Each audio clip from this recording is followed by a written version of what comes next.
Lámpara es tu palabra para mis pasos, luz en mi sendero. Buenas tardes, queridos hermanos, hermanas, oyentes de Radio Anglicana, la radio de la Iglesia. Bienvenidos a una emisión más de su programa La Palabra Hoy. Con nosotros el reverendo Juan María. Juan Mari, bienvenido. Muchas gracias, reverendo Noel. Muy buenas tardes, noches, según el momento en que llegue la emisión. A nuestros hermanos y radioyentes, por supuesto, un saludo muy grande para todos ellos, para todos estos queridos amigos y hermanos que están siempre con nosotros. Y como no, un saludo para ti y también para todos los equipos que estáis ahí trabajando duro en Zaragoza, en la sede de Radio Anglicana. Muchas gracias, reverendo, y pues para nosotros es una alegría poder compartir con nuestros oyentes este espacio tan esperado. Vamos a continuar, como hemos estado anteriormente, hablando sobre el segundo libro de los reinos o segunda de Reyes, como normalmente nos solemos referir a él. Ya vamos a entrar al tercer tema principal que encontramos en este libro, en el que hablaremos sobre los dos reinos hebreos, su evolución y decadencia hasta finales del siglo VIII antes de Cristo. Vamos a comenzar con este primer punto sobre este tema principal, en el que vamos a tener una visión general de la época. Así llamaríamos entonces a este tema, visión general de la época. Recuerden que vamos a abarcar los capítulos del 9 hasta el 16. Estos serían los capítulos de Segunda de Reyes que vamos a estar analizando en los siguientes temas. Hoy vamos a tener una visión general de la época, también inspirada en estos pasajes de la Escritura. Antes de que entremos de lleno en nuestro espacio, pues vamos a comenzar poniéndonos en las manos de Dios. Reverendo, oremos. Padre nuestro que estás en los cielos, estamos agradecidos, Señor, por poder emitir un día más este para nosotros tan querido, tan entrañable programa que es La Palabra Hoy. Y sobre todo, Señor, te damos las gracias por esta extraordinaria, esta magnífica audiencia que tú nos has regalado y que contribuye directamente a la elaboración del programa. Estamos también agradecidos, Señor, por tu cuidado y tu protección, pero no por ello dejamos de pedirte por las personas que sufren en este mundo, que son muchas, de manera completamente injusta. Te pedimos, Señor, sobre todo por aquellos que están sufriendo pérdidas o han sufrido pérdidas muy graves de seres queridos, como las noticias nos están indicando de continuo. Y cómo no, Padre nuestro, seguimos pidiéndote por la paz, que nosotros seamos también mensajeros de paz. Gracias por escucharnos, en el nombre del Padre, del Hijo y del Espíritu Santo. Amén. Amén. Palabra para mis pasos, luz en mi sendero. Así que, queridos hermanos, tendremos una visión general de la época, esa época en la que hablaremos de los dos reinos hebreos, tanto su evolución como su decadencia hasta el siglo VIII antes de Cristo. Segunda de Reyes, capítulo 9 hasta el capítulo 16 serían los textos de referencia que vamos a analizar en todos estos subtemas que desarrollaremos a partir de este tema principal. Recordarles a nuestros oyentes que si tienen en algún momento pues alguna inquietud, alguna pregunta, alguna duda, pueden hacérnoslo llegar al número de WhatsApp de Radio Anglicana al 698-680696. Si están fuera de España, anteponiendo el signo positivo con el número 34, pueden hacérnoslo llegar también al 698-680696, que ya tenemos abierto el canal de WhatsApp de Radio Anglicana, pues para atender cualquier interacción de nuestros oyentes. Juan Mari, hablamos de un tema bastante interesante, los dos reinos hebreos, tanto su evolución como su decadencia, y para que nos ayudes a situarnos, ¿qué periodo de tiempo abarcan estos capítulos de Segunda de Reyes? Estamos hablando del capítulo 9 hasta el capítulo 16. Sí, sí, has indicado muy bien los capítulos y además, pero fíjate que aunque parece que son muchos capítulos, claro, vemos del 9 al 16, pues parece una cantidad enorme de tiempo que ha transcurrido ahí. En realidad es muy poco el tiempo histórico, el tiempo cronológico real que contienen. Mira, por decirlo así, grosso modo, estos capítulos vienen a abarcar exactamente pues un siglo, nada más, ¿eh? O sea, desde las últimas décadas, las décadas finales del siglo IX antes de Cristo, hasta las décadas finales del siglo VIII antes de Cristo, ¿no? Como hemos dicho, un espacio muy breve. Ahora, eso sí, tú también lo has indicado y estamos completamente de acuerdo contigo.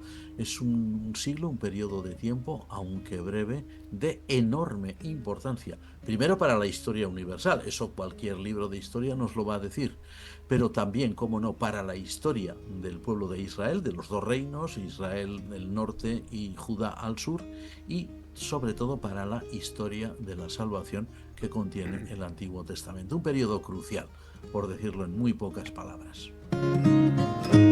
Pues ya que lo dice Juan Mari, tú mismo me despiertas la curiosidad. ¿Qué sucesos históricos suceden en el trasfondo de estos capítulos? Y luego también sobre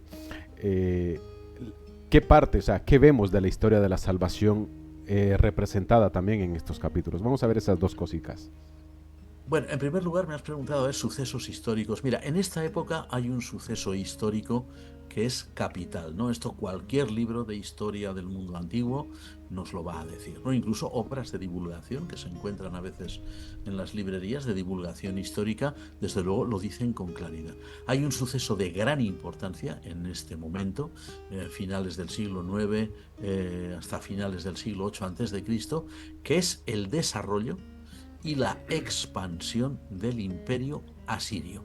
Pensemos que el imperio asirio, este imperio asirio, aunque ya había tenido una época histórica previa anterior, en este preciso instante, en este siglo de su existencia, de su historia, iba a alcanzar una extensión enorme. Se iba a extender por todo lo que es el Medio Oriente. Imaginemos lo que es, por ejemplo, la Tierra Santa, lo que es el Líbano, Siria, parte de Turquía, todas estas zonas del norte de los ríos Tigris y Éufrates, toda Mesopotamia, lo que hoy es el actual estado del Irak, pero incluso llegó también a dominar Egipto, ¿eh? O sea, la parte donde desemboca el Nilo, el delta del Nilo y una parte importante del valle del Nilo, ¿no? Egipto, que era una gran potencia, como sabemos en esta época, pues se convirtió a partir de ahí en una potencia de segundo orden, es decir, estaba sometido al imperio asirio, ¿no? En lo referente a la tierra de Israel, o sea, Canaán, Tierra Santa, Palestina, como diríamos hoy, no el Estado palestino, ¿no?, de actualmente, sino todo el conjunto del país, y la tierra aramea, o sea, Siria, lo que hoy es Siria, el suceso más señalado es precisamente la expansión asiria por estas zonas. Siria tenía un gran deseo de alcanzar el mar Mediterráneo y por lo tanto iba a ir mermando poco a poco los territorios sirios y los territorios israelitas, hasta ocuparlos prácticamente por completo, ¿no?, y deportar a su población. A ver, lo mismo iba a hacer con Israel, lo mismo haría en su momento con Judá. Claro, y la segunda pregunta, esto en relación con la historia de la salvación, aquí nos encontramos con algo fundamental, y es que a pesar de este panorama político y militar y económico tampoco halagüeño para el pueblo de Israel, o sea, una gran potencia que aparece, que los amenaza, que de hecho los va a ir fagocitando poquito a poco, pues a pesar de todo eso, Dios mantiene a su pueblo, Dios sigue bendiciendo a su pueblo, Dios sigue enviando mensajes a su pueblo para que se mantengan fieles a Él. No lo hicieron, pero a pesar de eso la misericordia de Dios está siempre presente. O sea, en medio de tanta desgracia, invasiones, pérdidas territoriales, Dios va a estar allí con su pueblo, aunque su pueblo no se lo merezca, aunque su pueblo no lo quiera ni siquiera reconocer, pero Dios va a estar ahí.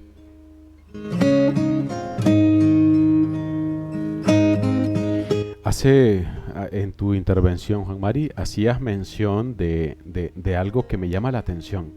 Estamos algunas veces nosotros familiarizados con esto y es la deportación.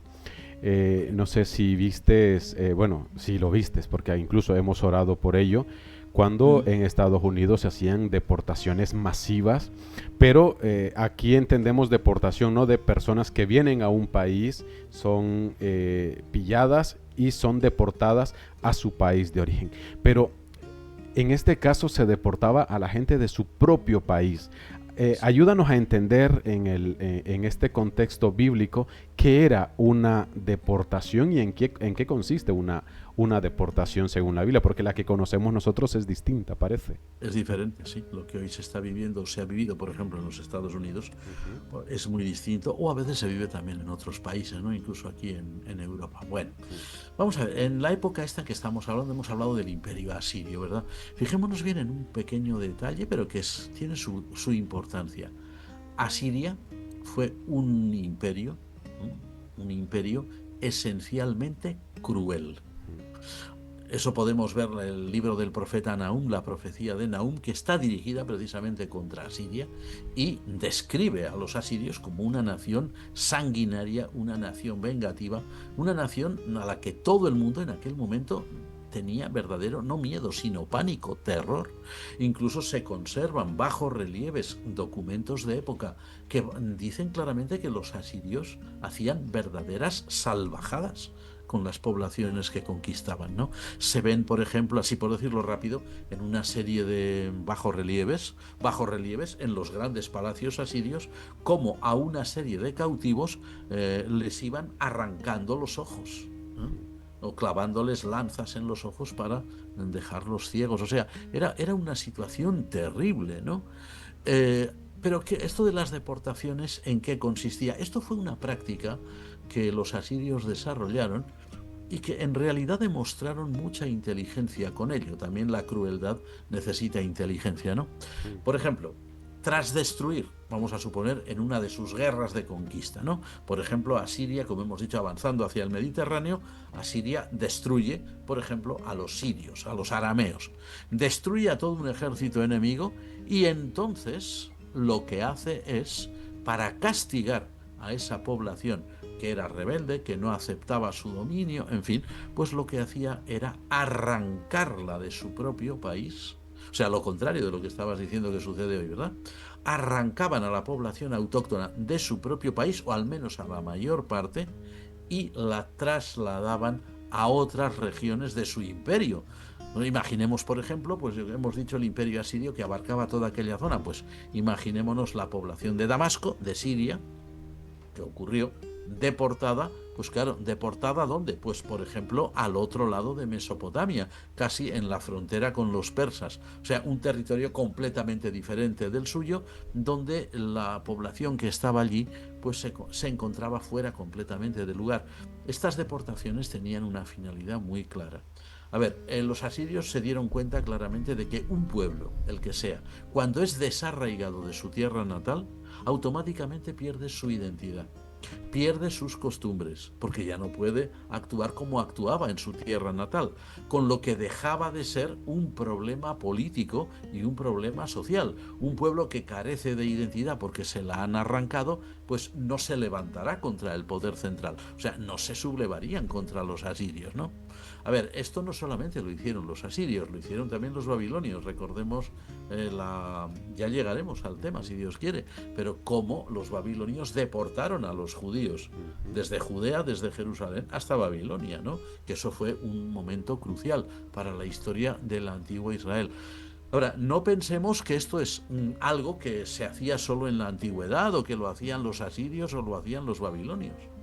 Sin ir más lejos y por poner solamente un ejemplo, por no cansar a nuestros amigos oyentes, en el siglo pasado, en el siglo XX, concretamente en la Unión Soviética, el secretario general del Partido Comunista, el dictador Stalin, Josip Stalin, hizo exactamente lo mismo con una población que a él le molestaba, que eran los tártaros. Los tártaros eran una población del Asia Central de raza amarilla y además de religión musulmana, pero para él eran un problema porque él entendía que el sistema de vida que tenían, que eran ganaderos, trashumantes y tal, creaba problemas, o él lo entendió así, al poder ruso, al poder comunista, ¿no? Entonces lo que hizo fue deportarlos. ¿A dónde se los llevó? Pues se los llevó a ese lugar que se llama la península de Crimea, que hoy está en Ucrania y que es un sitio muy conflictivo. ¿Y qué hizo con ello? Bueno, pues consiguió acabar por completo con la identidad de aquellas personas. Hace no mucho teníamos la ocasión de visionar un documental sobre los descendientes de aquellos tártaros que deportó Stalin. Hoy son, claro, siguen siendo de rasgos amarillos, pero ya ni son musulmanes ni hablan la lengua tártara, solamente hablan ruso, y se consideran rusos. O sea, han perdido por completo su identidad cultural, han perdido sus costumbres, han perdido su lengua, su religión, todo cuanto los hacía diferentes. O sea, ya no son un problema, ¿no? O dejaron de ser en su momento un problema para la Unión Soviética. Hoy la Unión Soviética no existe, pero ellos ya continúan allí.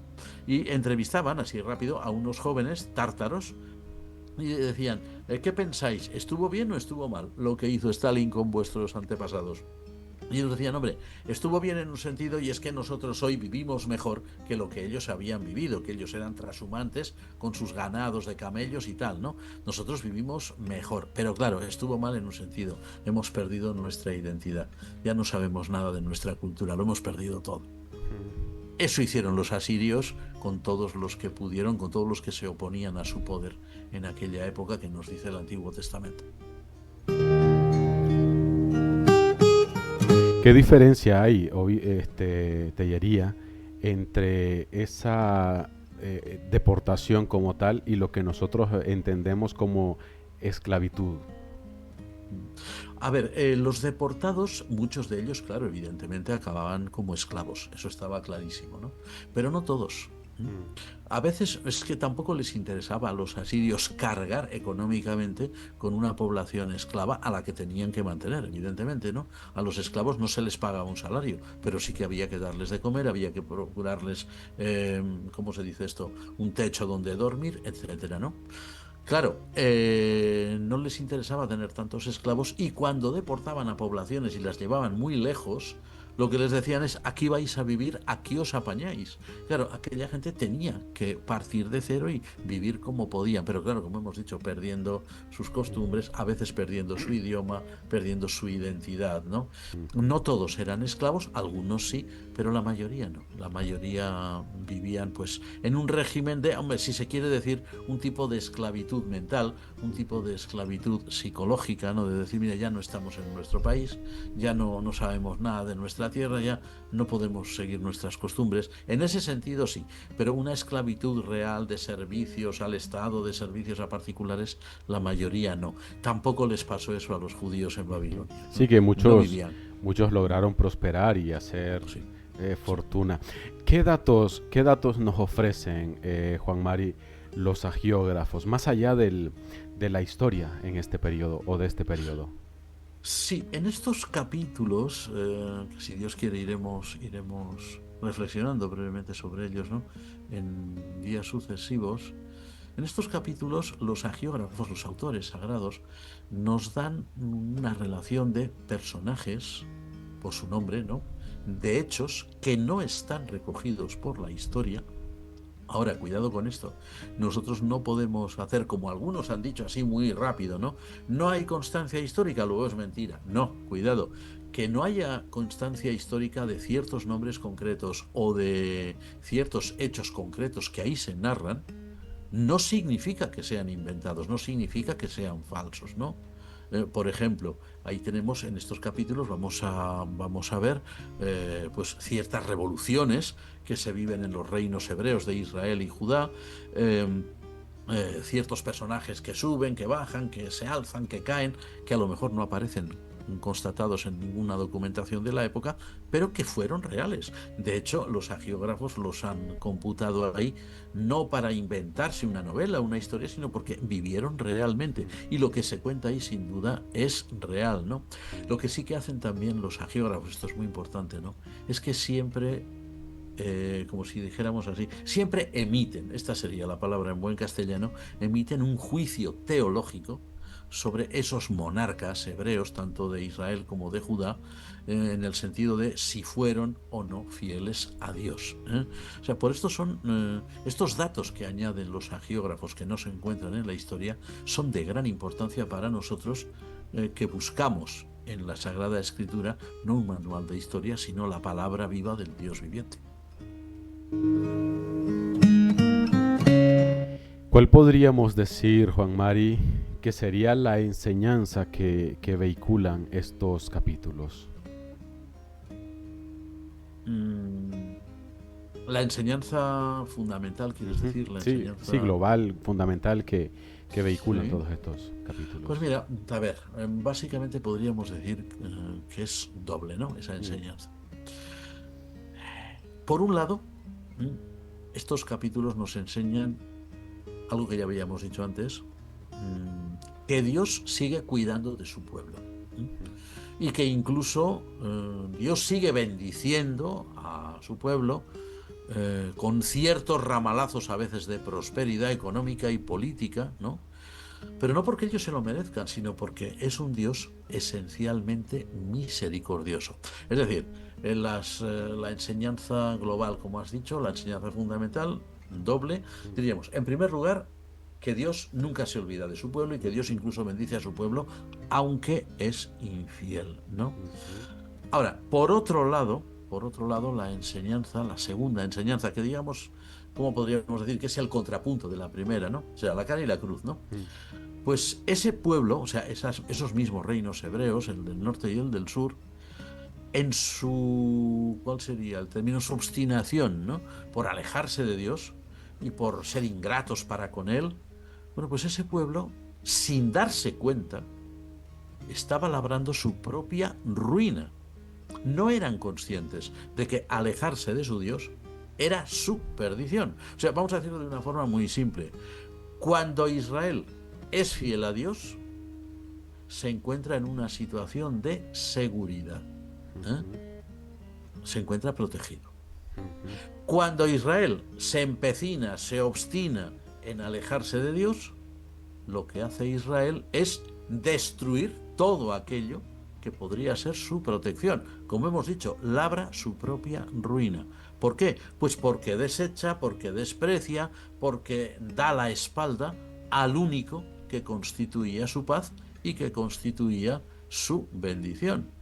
Dios bendice a Israel siempre. Dios no se aleja de su pueblo. E incluso, como hemos dicho, Dios llega incluso a bendecir a un pueblo que es impío, que es ingrato, y les da prosperidad. Pero claro, el problema por el otro lado es que ese pueblo se empecina, se empeña, se obstina en darle la espalda a Dios, y lo pagó muy caro. Lo pagó muy caro porque es como aquel que dice, mira, construyo un techo para que no llueva, porque las lluvias aquí son muy grandes, pero oye, me dedico a agujerearlo todo lo que puedo y más, pues la lluvia entrará, evidentemente, y ese techo algún día se derrumbará. Es lo que hizo Israel en relación con Dios. El Israel del norte y el del sur, ¿eh? A veces pensamos, no, es que eran los del norte que eran unos impíos. Cuidado, los judaítas del sur, que luego serían los judíos, salvo algunas honrosísimas excepciones, fueron también completamente contrarios a Dios y completamente ingratos para con Él, ¿eh? Ahí no se libraba nadie, desgraciadamente.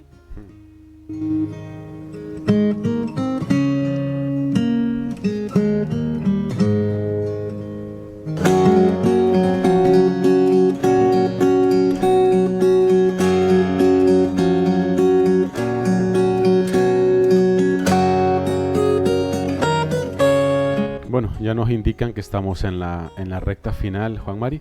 Y aquí me gustaría hacer a plantearte una pregunta con una observación que igual pueda que sí, que pueda que no. Con esto que comentabas anteriormente, no sé qué te parece.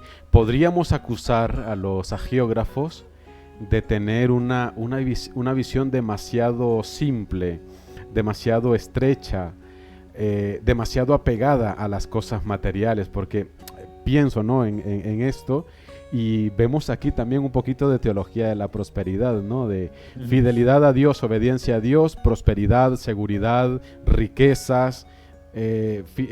Fallamos a Dios, pues nos vienen guerras, desgracias y hambre.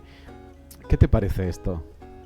Explícanoslo. La pregunta es, podríamos acusarlos de tener un poquito de la mente demasiado estrecha y demasiado apegada a cosas materiales, o demasiada teología de prosperidad, por ejemplo. Sí, hombre, por poder podríamos acusarlos y decir, como tú has dicho, lo sentimos mucho, señores agiógrafos, pero la visión que ustedes tienen es muy estrecha, muy materialista. Podríamos hacerlo sin duda alguna, ¿no? Ahora, hemos de tener en cuenta también un detalle, ¿no? Claro, esa acusación, que sería lógica, evidentemente, ¿no? Esa acusación se haría desde nuestros patrones de pensamiento cristianos, no ya hebreos, no ya judíos, y además cristianos pues del siglo XXI, ¿no? Mientras que esta pobre gente vivió pues en el siglo, desde finales del 9 hasta finales del 8 antes de Cristo. Hay una enorme distancia temporal, no solamente geográfica, ¿no? Y hemos de tener en cuenta, a ver, que no solamente en el libro segundo de los Reyes, sino en general, ¿cómo diríamos?, la religiosidad, vamos a decir así, del antiguo Israel, o su espiritualidad, se encontraba todavía en un estado muy,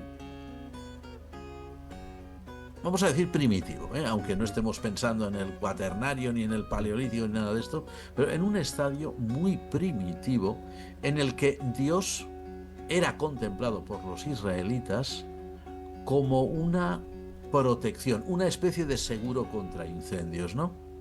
A ver, salvo excepciones, que las hay, los israelitas de la época del Antiguo Testamento tenían una imagen de Dios muy cercana, a veces escandalosamente cercana, a la imagen que los paganos tenían de sus propios dioses. Hay un principio de la religión romana, aún no existían los romanos en esta época, o si existían estaban en estado primitivo, ¿no? Pero había la religión romana, que era una religión pagana, se basaba en un principio que en latín se formula con 3 palabras nada más. Es do, ut, des, que significa do, yo doy, yo te doy, ut, para que des, tú me des a mí. Claro, la religión de los romanos era muy fácil. Yo voy al templo, yo le presento un sacrificio al dios tal, el que sea, o a la diosa tal. Luego tú me tienes que bendecir a mí. A ver, si no me bendices, los romanos incluso, y los griegos y otros, llegaban a maldecir e insultar a sus dioses. Es decir, ¿qué clase de dios eres tú o qué clase de diosa eres tú que no me has bendecido? Yo te he presentado el sacrificio, yo he cumplido con el rito y tú no cumples. Claro, los israelitas tenían un poquito esta mentalidad, ¿no? O sea, si soy fiel, Dios me protege. Si no soy fiel, Dios me castiga, ¿no? Eso es una realidad que lo vemos aquí en el libro segundo de los Reyes y también en otros. Ya hay otros escritos en el Antiguo Testamento que se desmarcan de esta manera de pensar y que dan pasos hacia adelante, ¿no?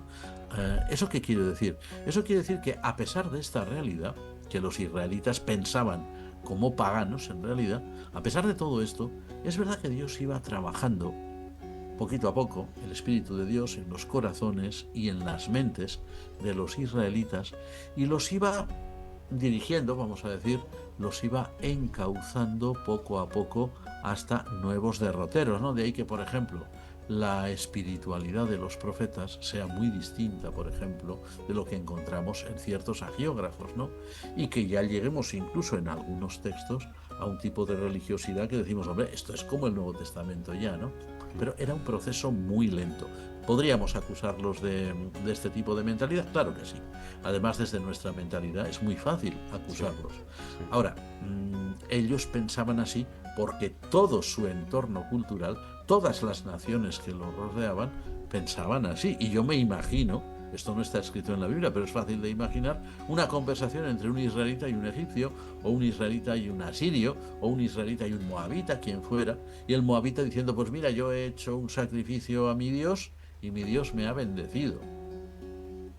Yahvé no hace lo mismo contigo, no te bendice cuando tú haces el sacrificio.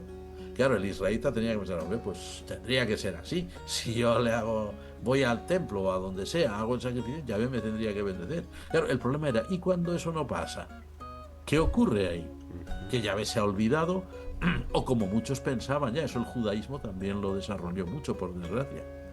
A ver qué pecado oculto hay aquí que está impidiendo que Dios me bendiga a mí. A ver qué habéis hecho vosotros que Dios no me bendice a mí. ¿Qué tipo de gentuza sois? Por vuestra culpa Dios no me bendice, ¿no? Cosas por el estilo. Son estadios de una religiosidad primitiva. Noel, hay que decir también, siendo honestos, que todavía en el mundo cristiano del siglo XXI, eso te iba a decir. Eso existe aún, ¿eh? Eso existe. Incluso el trueque religioso de yo hago para Dios y Dios tiene que hacer para mí. Yo voy al culto y le bendigo y Él tiene que escucharme, por lo menos. Sí, pero tiene que, o sea que no tiene opción, pobre, es decir, o me escuchas o no, eso existe aún. Y nosotros como cristianos ya de la atmósfera del Nuevo Testamento tendríamos que tener eso muy superado. O sea, Dios no está obligado a hacer nada. Todo lo que hace es por pura misericordia. Y Dios pues no siempre responde a nuestras expectativas. Pero la cuestión es, vale, Dios no responde a mis expectativas, pero yo respondo a las suyas. Claro, la respuesta sí es automática. No. Entonces, claro, yo no le puedo exigir a Dios que haga, lo tienes que hacer para... No. La actitud del cristiano, bueno, también la anticipó el profeta Isaías. Heme aquí, envíame a mí. Eso era el siglo VIII, precisamente es en esta época que estamos viendo, cuando vive el profeta Isaías. Y sin embargo él desarrollaba ya otro tipo de espiritualidad. Pero ha sido muy interesante la pregunta. Podríamos acusarlos, sí, pero hay que tener en cuenta las circunstancias. Bueno, pues entonces aquí lo dejamos, Juan Mari. Ha sido interesante esta introducción general a estos pasajes. Luego ya vamos a ir desgranándolos poco a poco. Recuerden, del 9 al 16, por si quieren darle una lectura en casa, y así en la próxima emisión pues ya también lleváis ahí algunos deberes hechos. Muchísimas gracias, Juan Mari, por tu tiempo. Siempre es una bendición para Radio Anglicana, para mí en lo personal y también para nuestros oyentes. Gracias. Yo soy quien os da las gracias, a ti, a todos los que estáis ahí y a todos los que están al otro lado de los micros y al otro lado de las pantallas. Sois vosotros una real bendición. Totalmente, pues es recíproco. Para nosotros eres tú y para ti somos nosotros. Entonces, bien, pues gracias a nuestros oyentes por habernos acompañado. Animarles también para dentro de 8 días estar pendiente, que vamos a continuar con estas reflexiones en torno a este segundo libro de los Reyes, que son muy interesantes, que son muy importantes, para que luego también podamos tener un mejor acercamiento a la palabra de Dios y que podamos ver, lo más importante de todo esto es que veamos la fidelidad de Dios, la mano de Dios a pesar del pecado de su pueblo, a como también a pesar de nuestro pecado, Dios siempre sigue siendo fiel y nos ama y espera que abandonemos el pecado para que vengamos y creamos en su Hijo Jesucristo. Así que muchísimas gracias por vuestro tiempo. Os animamos dentro de 8 días y pues hasta entonces, alabado sea Jesucristo. Amén.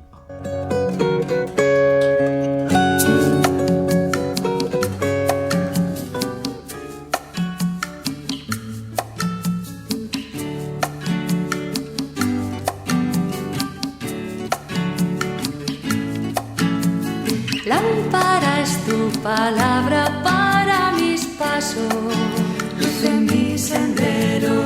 Lámpara es tu palabra para mis pasos, luz en mi sendero.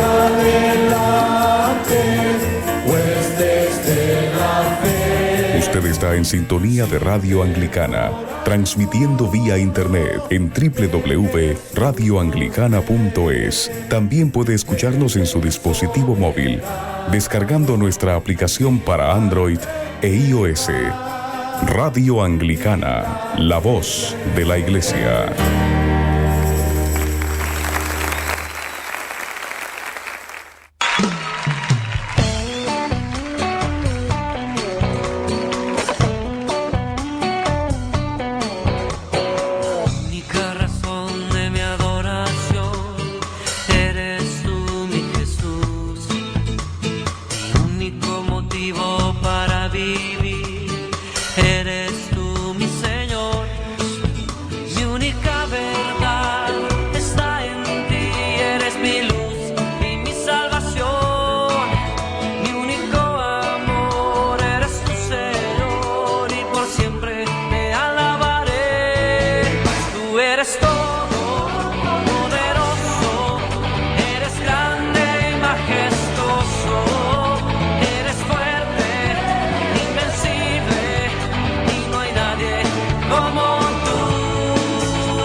Majestuoso.